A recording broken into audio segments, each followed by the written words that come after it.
Oke, Assalamualaikum warahmatullahi wabarakatuh. Sebelumnya perkenalkan nama saya Rini Sah, BP 18110030 dari kelas Keamanan Sistem Informasi 8 SIA 2. Nah, jadi pada kesempatan kali ini saya akan menjelaskan sebuah materi tentang bab 11 yaitu keamanan wireless. Oke, tidak perlu lama-lama, langsung saja kita masuk ke pembahasannya.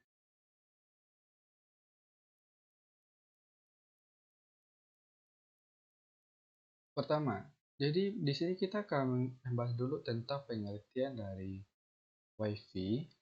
Nah, jadi kita sebagai mahasiswa sistem informasi yang pastinya tidak asing lagi ya yang namanya itu Wi. Jadi WiFi itu adalah singkatan dari Wireless Fidelity yang memiliki pengertian yaitu kelompok standar yang digunakan untuk jaringan lokal nirkabel atau juga bisa disebut dengan Wireless Local Area Network atau WLAN. Nah, jadi pada awalnya Wi-Fi ini ditujukan untuk penggunaan perangkat kabel dan jaringan area lokal atau yang disebut dengan LAN.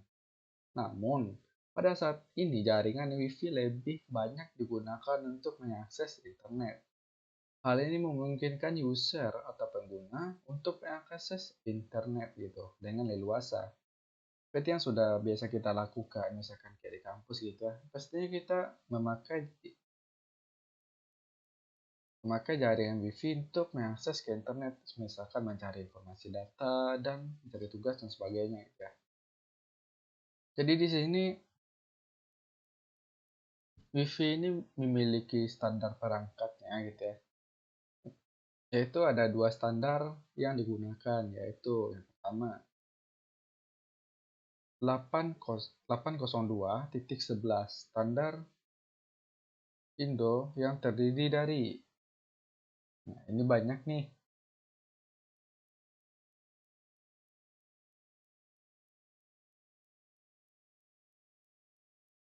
Pertama yaitu ada 802.11 2,4 YZ 2 Mbps gitu dan seterusnya. Kawan-kawan bisa baca lah gitu ya. Kalau misalkan dibacain satu-satu nanti makan waktu yang lama. Oke, kita lanjut. Nah, yang kedua yaitu 802.16 standar outdoor. Salah satunya adalah yang bernama WiMAX. Nah, yang mana WiMAX ini adalah singkatan dari World Interoperability for Microwave Access. Nah, yang mana ini sedang marak penggunanya di Indonesia gitu ya. Jadi ini kelebihan dari WiFi itu ada beberapa kelebihan. Yang pertama, WiFi itu mudah untuk diakses. Nah, kita sebagai pengguna WiFi gitu ya, pastinya tahulah misalkan WiFi itu mudah diakses gitu. Yang kedua, tanpa kabel, praktis dan efisien. Nah, jadi WiFi itu kan memang tanpa ada kabel gitu, karena mereka WiFi ini menggunakan frekuensi radio gitu ya. Selanjutnya dapat digunakan selama 24 jam sehari, 7 hari seminggu tanpa pulsa telepon. Nah, jadi WiFi ini kan kita mengakses internet bisa dengan menggunakan WiFi gitu. Jadi yang canggihnya kita mengakses internet tanpa menggunakan pulsa gitu. Jadi yang ada di HP kita gitu, walaupun pulsa kita nggak ada, kita tetap bisa mengakses ke internet. Itu kelebihannya. Yang selanjutnya koneksi internet ke backbone internet internasional dan koneksi ke Indonesia Internet Exchange. Gitu. Jadi WiFi ini juga ada kekurangannya ya teman-teman. Yang pertama, biaya peralatan yang dipakai itu mahal. Karena untuk membuat sebuah jaring WiFi itu kan banyak tuh yang diperlukan. Yang kedua, delay yang sangat besar. Yang ketiga, sulitnya karena masalah propagasi radio. Selanjutnya, mudah untuk terinterferensi. Yang selanjutnya, kapasitas jaringan kecil karena keterbatasan spektrum. atau pita frekuensi yang tidak diperlebar. Yang terakhir, keamanan atau kerahasiaan data kurang terjamin. Kenapa? Karena WiFi ini kan dia menggunakan frekuensi radio, di mana frekuensi radio ini bersifat umum ya. Jadi semua orang dapat mengakses ke internet. Jadi karena itulah kadang orang yang iseng gitu, dia mengakses ke internet dan mengambil data, mencuri data yang ada di sana. Karena sekarang kan aplikasi untuk membobol WiFi itu sudah banyak gitu ya digunakan. Jadi gitulah kenapa dikatakan kalau misalkan kerahasiaan data yang ada di internet itu kurang terjamin. Yang di WiFi itu kurang terjamin. Selanjutnya, jadi tadi kan untuk menggunakan jaring WiFi ada beberapa perangkat yang harus kita penuhi atau kita pakai dulu gitu ya. Yang pertama, ada namanya access point. Nah, itu kan gambarnya sudah dapat teman-teman lihat. Kira-kira begitulah bentuk dari access point.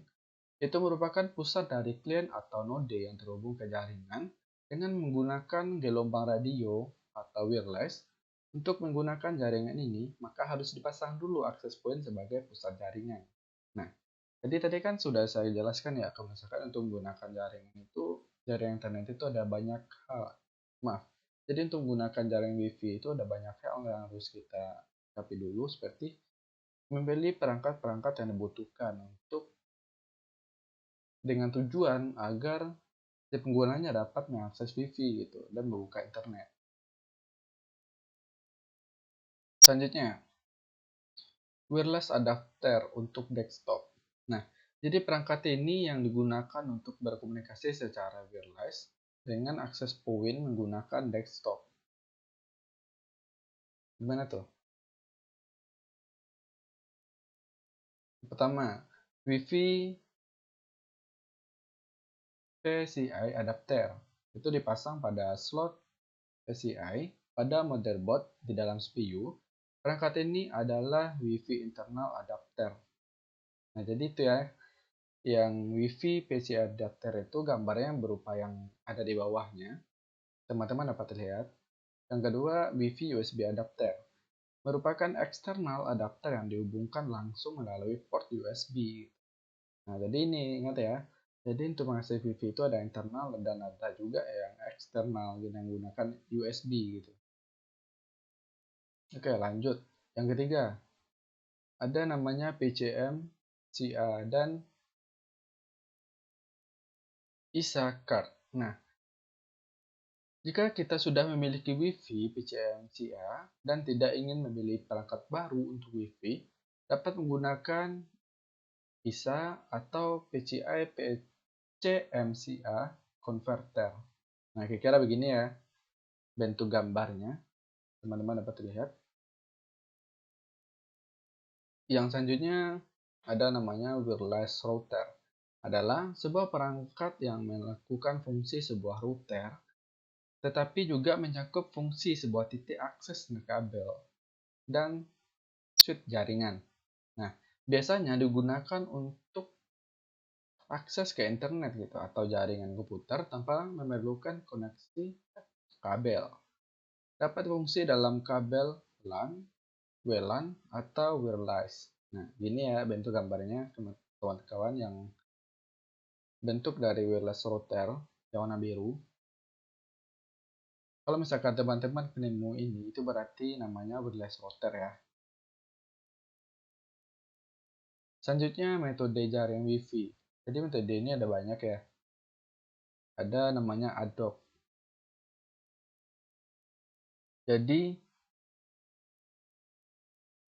ad-hoc ini adalah bisa disebut juga dengan sistem peer-to-peer, yang artinya satu komputer dihubungkan ke satu komputer dengan saling mengenal yang SSID gitu ya.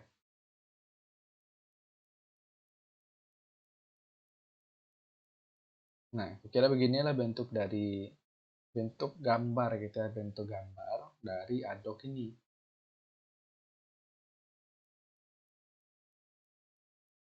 Nah, jadi dengan menggunakan yang ad-hoc ini itu dapat dikatakan kalau misalkan kita dapat menghubungkan komputer A dengan komputer B gitu. Jadi Setelah dihubungkan, maka komputernya saling terhubung satu sama lain, dapat berbagi data dan sebagainya.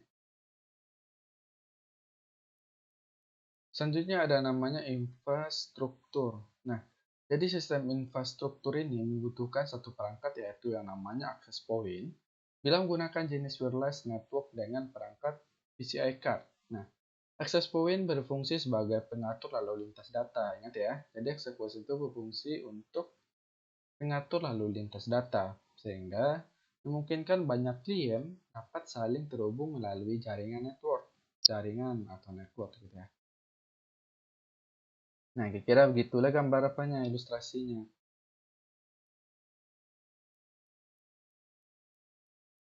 Jadi dengan menggunakan yang namanya access point gitu, maka dengan access point ini pengaturan lalu lintas datanya bisa diatur gitu.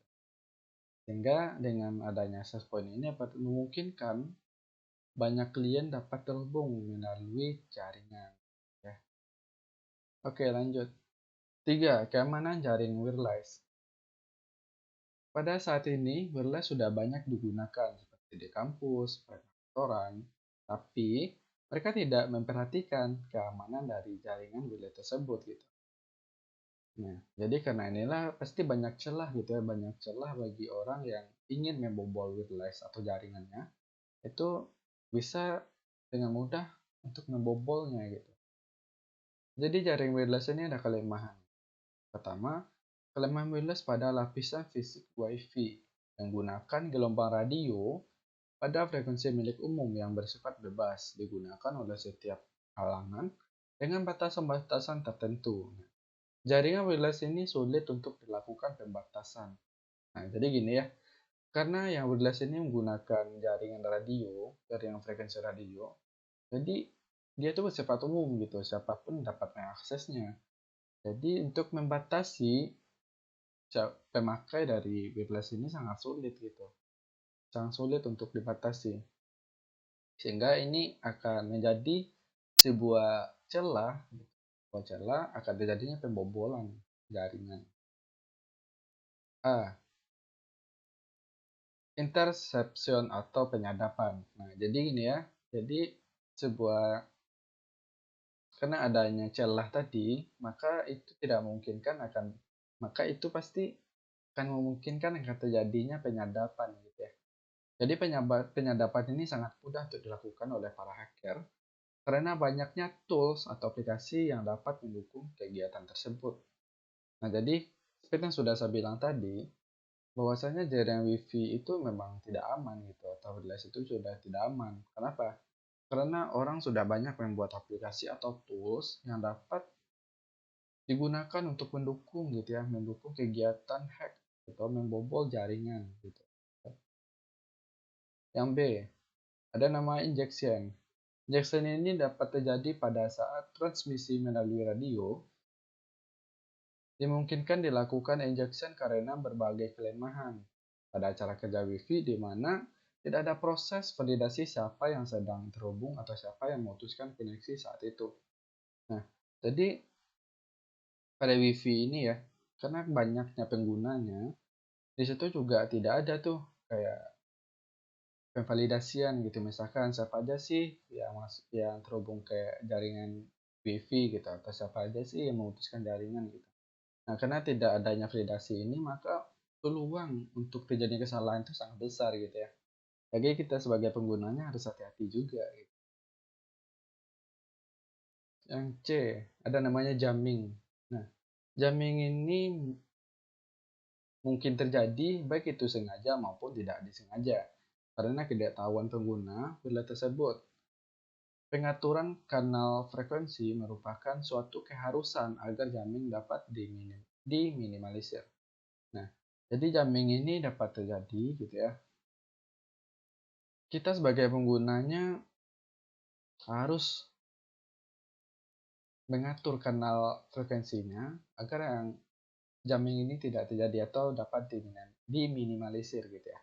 Dan D, kita masuk ke D, locating mobile node device. Nah, dengan menggunakan berbagai software, setiap orang mampu melakukan wireless site survey dan mendapat informasi tentang posisi yang pertama seperti letak setiap Wi-Fi dan beragam konfigurasi masing-masing.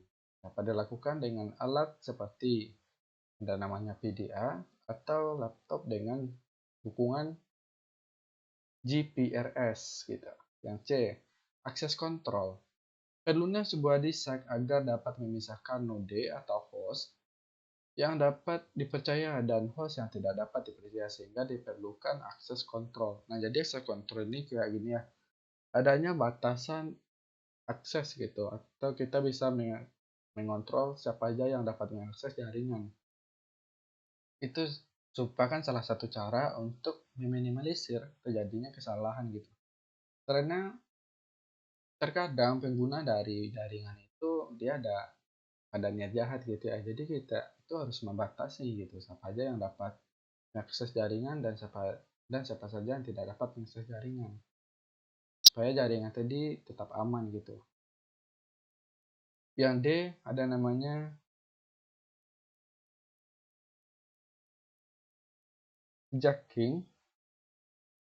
Jadi hijacking ini adalah sebuah serangan MITM, yaitu man in the middle, karena lemahnya protokol pada wireless sehingga memungkinkan terjadinya hijacking atau pengambil alihan komunikasi yang sedang terjadi dan melakukan pencurian atau modifikasi informasi gitu ya. Jadi hijacking ini sama kayak ada seorang membobol jaringan. Nah, jadi karena dia masuk ke jaringan itu dia bisa mengambil data, mencuri data atau menukar informasi yang ada dalam tersebut. Ini pastinya sangat berbahaya ya. Mana tahu gitu. Ada sebuah jaringan yang terhubung ke perusahaan dan ada orang yang masuk ke jaringan itu. Nah, jadi orang tadi akan merusak atau mencuri data di perusahaan tadi. Pastinya itu dapat memberikan dampak yang sangat buruk ya bagi perusahaannya atau perusahaannya bisa bangkrut dan sebagainya gitu ya. Oke, kita lanjut. Jadi kelemahan pada lapisan MAX atau data layar sangat mudah di spoofing, sangat mudah untuk ditiru gitu. Jadi ada solusinya nih untuk jaringan wireless gitu. Pertama ada namanya WEP, Wired Equivalent Privacy. Yang kedua ada namanya WPA, yaitu Wi-Fi Protected Access. Yang ketiga ada namanya MAC filtering atau filternya gitu ya, menyaringnya.